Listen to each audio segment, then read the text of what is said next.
Good afternoon, everyone. I'd like to call the Comox Valley Regional District Board meeting of Tuesday, September 26, 2023 to order. I'd like to acknowledge that we're on the unceded traditional territory of the Comox First Nation, the keepers of this land, and we are grateful for their present and past stewardship. And I'd also like to mention that it's National Day of Truth and Reconciliation on Saturday. And so we encourage people to inform themselves on what that means and our colonial history and how that history still has many ramifications for Indigenous and non-Indigenous people today. And today we have the call to action from the Truth and Reconciliation Commission, action number 32. It has to do with justice. We call upon the federal government to amend the criminal code to allow trial judges, upon giving reasons, to depart from mandatory minimum sentences and restrictions on the use of conditional sentences. Dr. Arbor? Yeah, thanks. While you're doing the recognition of traditional territories, I'd like to acknowledge that at the UBCM conference, the first session was open with Comox First Nation Councillor Coral McKay, who did an amazing job in front of room packed with 400 people, mostly elected officials. And she presented on the shared path to reconciliation. And if anyone wants more information on that session, I'm sure we could find her PowerPoint and share it with the broader board. It was really good. Thanks. Great. Thanks for sharing that. Okay, and we have the in-camera portion that will follow the regular meeting. Moved by Cole Hamilton. Seconded by Hillian. Thank you. And then we will go in camera according to section 90 of the Community Charter, 91A, 91C, 92B, following the regular meeting. All in favor? Any opposed? That's carried unanimously. And we're on to adoption of minutes from September 12th. Moved by Hillian, seconded by Cole Hamilton. Any discussion of those minutes? Seeing none, it's a vote of the full board. All in favor? Any opposed? That's carried. We're on to delegation follow-up from Denman Island Climate Action Network. Moved by McCollum, seconded by Hillian, and over to staff for the verbal update. Thank you, Madam Chair. And as per our practice, we report out to the board following delegations with respect to any sort of engagement or update that staff might have. And then if there is any further direction from the board, it may be considered here. So Robin Holm, our manager of long range planning and sustainability, will provide that verbal update here today. Thank you. Through this acting CEO and the chair to the directors, the staff are preparing the residential emissions reduction action plan to bring forward to the board on October 17th. As a part of this action plan, we will be bringing forward some options to consider accelerating the phase out of natural gas in new construction. This work is a part of a larger action plan that is looking at accelerating retrofit targets as well as looking at energy efficiency options in new construction. You can expect this on October 17th. Great. Thanks so much. We do have a question from Dr. Arbor. Yeah, thanks, Chair. And I will have a request maybe to staff. And but first, I would say that I raised this topic at UBCM, and actually, it wasn't the Minister. Minister of Energy, Josie Osborne, was on the panel, but the person who answered the question was Bruce Ralston. And I kind of challenged his response where he talked about how every local government can make decisions around the phase out of fossil fuels in general. And I pointed out that the province could easily have overarching policies that guide everybody so that it's not from, disparate from one jurisdiction to another. He didn't have a comeback on that. In terms of us, I am curious at the very basic level if part of your report back could include what level of information do we have at local government when infrastructure is put in? Because for me, I was like the last person to know in my area that natural gas lines were going in. So I'd be curious to know what level of consultation is expected from local government when utility companies install new infrastructure? Is that something we know, or at the planning department? I don't know if at the staff level we give a heads up, but my impression definitely in rural areas. I don't know about municipalities, whether local government get any referrals or anything like that in regards to these projects. Through the acting CEO to Director Arbor, no, I'm not aware that we are actually privy to that information. I've been doing some additional research as we've been preparing the strategy, and we are working with consultants, City Green Solutions. So this is a question we can pose to them to make sure that we can come back to the board next month, and we can have a better response for you on this. It's something that we're hearing is at the forefront in a lot of local governments right now, and there are different approaches that are being taken, but definitely we do need to know a bit more about what's happening in our community. So we'll make sure to try and answer that. Thank you, Robin. I don't see any further lights. And oh, I don't think we actually were on receipt. There's no vote for that one. That was just a follow-up verbal update. Oh, it was, okay. I was informed, yes, we did move and receipt on that. So all in favor? Any opposed? That's carried unanimously. And we're on to reports. Thank you, Director Grieve and McCullum, for the electoral areas minutes for receipt. And all in favor? Any opposed? That's carried unanimously. And there's a recommendation. Moved by Grieve, seconded by Cole Hamilton, and that's the financial plan for Grand Lake Water Local Service Area be amended to include $70,000 for interim control system upgrade. Any further discussion? Okay, it's above the full board. All in favor?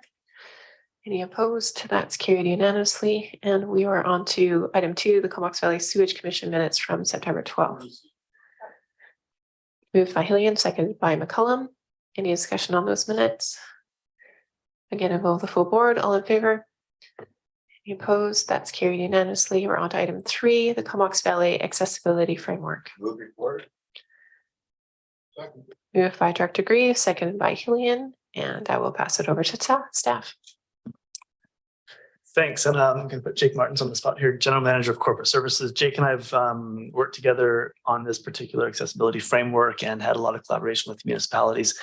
So Jake, if you could just provide a bit of a background and then the framework itself. And I guess I do want to also recognize that Betty Tate from Comox Valley Accessibility Framework is in the audience here.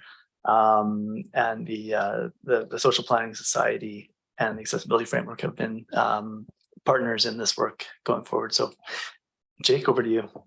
Thank you, James, and through the chair. Yeah, so this is our follow-up to the board. You recall this was at the board table previously and is in response to the new legislative framework that's been put in place by the province. The province has adopted the new Accessible British Columbia Act, and that provides new obligations for all public authorities. And the specific requirements are to establish an accessibility committee, to develop an accessibility plan, and to enable public feedback. So this is our first major touch point on this matter, one in which it's going to be ongoing, certainly as we anticipate our work with the committee and with the society.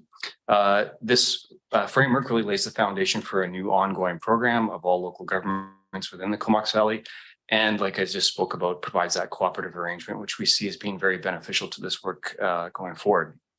The framework itself, just to touch on a few key points of it, it provides a number of commitments for both the local governments and for the Accessibility Committee.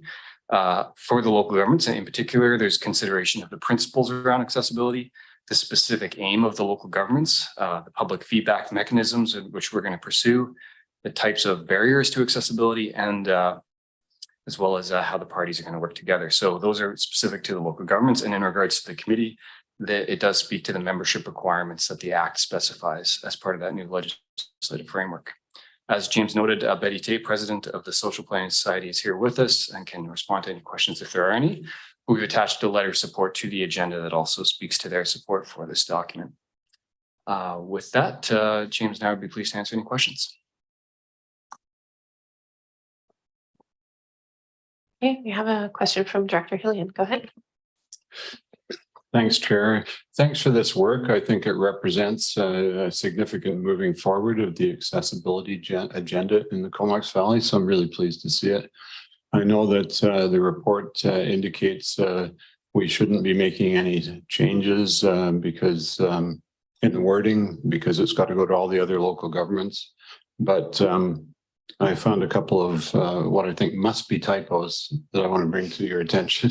So in page 3 of the appendix, which is the framework, accessibility framework itself, under the section that says belonging, it seems to me that you've got the same sentence twice. Belonging is a positive relationship with other members. Belonging is a positive relationship with other members of a group because they welcome you and accommodate you. I don't know whether that's a deliberate thing or not. And then the other thing that I noticed was on page 4, there's a sentence, a half a sentence between the second and third paragraph. It says our accessibility commitment. I don't know whether that's a heading or whether that's a sentence that wasn't completed or what exactly it is. But and I recognize this is a draft. So there you go. That's my editing for today. Thanks. Thanks, Director Hillian. Thank you through the chair. Yeah, thanks for pointing out those slight errors. We are first out of the gates as far as the local governments are concerned. So I think there is time here where we could make this adjustment as part of this review, subject to of course, the board's endorsement of this, and then it can go forward to the others because these are clear omissions for sure. So this is going to each of the councils. That's correct, Jake. Yeah. And have we heard from staff like this has already been put to the minds of staff and has come back with the information that we have here? So we don't expect that to hear from our individual staff that there's too many issues. Yeah, correct. We've developed this framework collaboratively with the staff from every local government. So we're all confident that at least at a staff level, this is supported. Now it's just confirming that supported at the elected official level. Great. Thanks so much.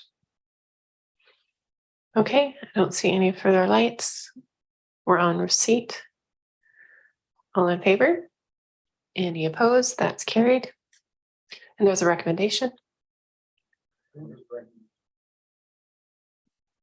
Moved by Kerr and seconded by Hillian. Director Hillian, would you like to speak to it? Thanks very much, Chair. I just want to acknowledge, as I said earlier, I believe this is a significant moving forward of the accessibility agenda, apart from creating a framework to have local governments and accessibility advocates in the community work together. It also, in my understanding of reading it, provides ongoing funding for that accessibility work. And I think it's very significant that we're passing this today as we commemorate tomorrow the life of John Higginbottom in a memorial service, acknowledging the work that he's done in accessibility in the Valley over many years. And I think he'd be very pleased to see us move this forward. So thanks very much. Thank you for those words. And Director Arbor? Yeah, thanks. I just want to acknowledge and recognize that Dr. Hillian himself has been a huge advocate and champion for accessibility since at least the last 5 years. I can't speak to prior, but really appreciate it. And I'm reminded every day, including in your emails the last couple of days, that there's always issues where we can improve in our capital bills and our programs to improve accessibility in the Valley. So I really want to say thank you for continuing to advocate for that. Thank you. Okay, and so the recommendation is that the framework be approved and that it be referenced in developing the financial plan. I don't see any further lights. It's a vote of the full board. All in favor? Any opposed? That's carried unanimously. And thanks so much, Betty. And next we have the Reconciliation Advisory Table. Moved by Arbor, seconded by Cole Hamilton. And over to staff. Thank you, Chair. And Christiane Weil, Senior Manager of Strategic Initiatives, will introduce the staff report and be available for any questions. Christiane. Great, thank you through the chair. I'm pleased to provide an update to you today on the activities of the Reconciliation Advisory Table. Following board direction in June 2022, we began outreach to form an advisory group through a facilitator. And following a 6-month engagement period, 10 First Nations and Indigenous groups identified an interest in this process, and 6 of those groups appointed a representative to meet on a quarterly basis to move this work forward. The table has since met 4 times and established an engagement framework that has been foundational to building trust in this process. It confirms a shared vision, goals, and an understanding that this work is informed by an Indigenous perspective and not by a colonial approach. Through this framework, the advisory table has identified that it will focus its work in 2 key areas, with the first being to develop an action plan for local governments that will propose reconciliation initiatives that are both meaningful and appropriate to support a healing journey. These recommendations will be focused around 3 key themes, which is education, cultural heritage, and policies and practices. The second focus will be to provide advice on initiatives that are proposed by local governments, with the purpose of providing an Indigenous viewpoint that will help us to take a thoughtful and culturally safe approach to partnerships or collaboration with the Indigenous community. Local government initiatives that are identified by staff or elected officials will be brought to the committee by the CAOs, with the advisory table prioritizing the review as time and space allows. And the first initiative that the CVRD plans to bring forward is Director Hillian's proposal for a joint event that focuses on the work of Dr. Jessie Morin, which explains the archaeological history of the Comox people. The advisory table's first report, Laying the Foundation, is attached as an appendix to your staff report, and it will be shared with the participants on the October 24th Elected Officials Forum through a presentation by facilitator Nick Chowdhury. And staff from the Ministry of Indigenous Relations and Reconciliation have also asked to be updated about the work of the advisory table, and they've asked that we share this with the UBCM Indigenous Relations Working Group. All additional progress reports will be shared with the board, local governments, and the broader community as the advisory table advances its work. And we expect the first action plan to be delivered by late 2024. And I'm happy to take any questions you have about the advisory table and its work. Great, thanks so much, Christian. I have a question from Director Armour. Yeah, thanks, Chair. It was great to see all the interested parties that have come to the table. And on the table, there's also a small grammar thing, interested parties and participants, just there's an E missing, but that's okay. Since I got triggered when someone else mentioned on the other report. More importantly, on the substance, that's really great to see. And my first thought is, as this work moves forward, I noticed there's a number of nations that are participating from our broader Comox Strathcona region. And I'm just wondering if this report, if you're planning to present this to those other tables for awareness, to the Comox Strathcona Waste Management Board or hospital. And I guess the elected forum, I guess the invite is going to the broader group, but I'm just impressed by the number of people that are participating in the advisory table. Through the chair. It's correct. We have a number of First Nations who are interested in the work and have indicated that they'd like to continue to follow the work. So we are keeping those nations advised. And those are nations with overlapping territory. Comox First Nation is the only nation that's been actively involved in the work. So sitting at the table and will be involved in developing the action plan.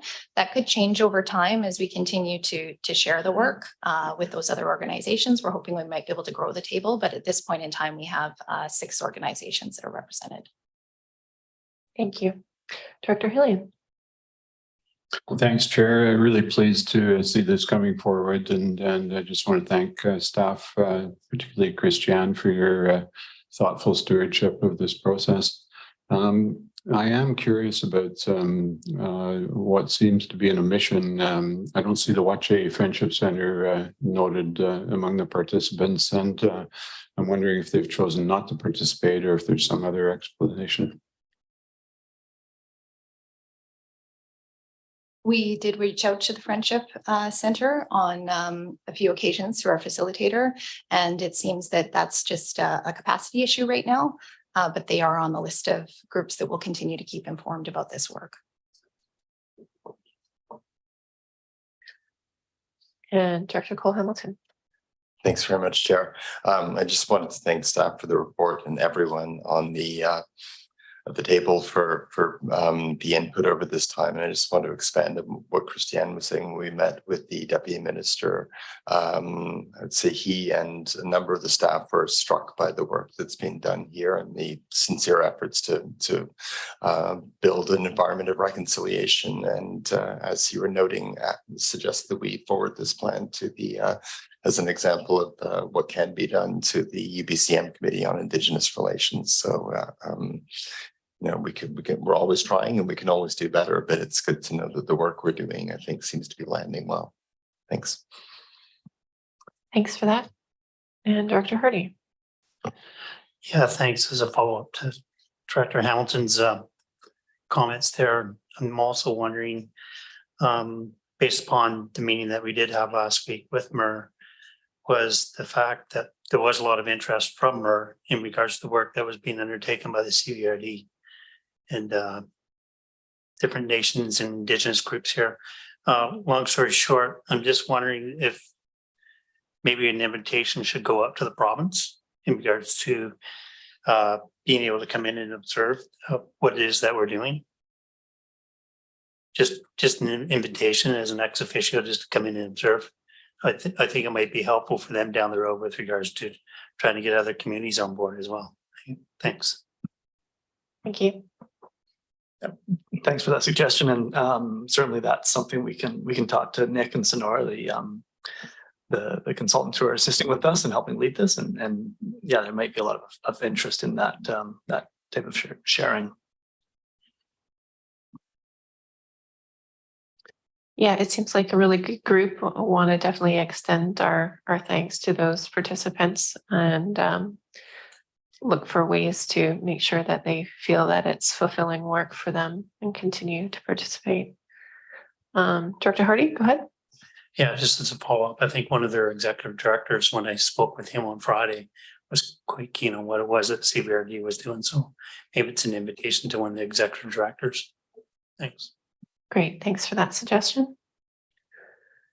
Any further comments? Okay, we're on receipt. To vote of the full board, all in favor? Any opposed? That's carried unanimously. Thank you. And we're on to bylaws and resolutions for first, second, and third reading. We have bylaw number 794, the Royston Garbage Collection Regulation and Rates Amendment number 2.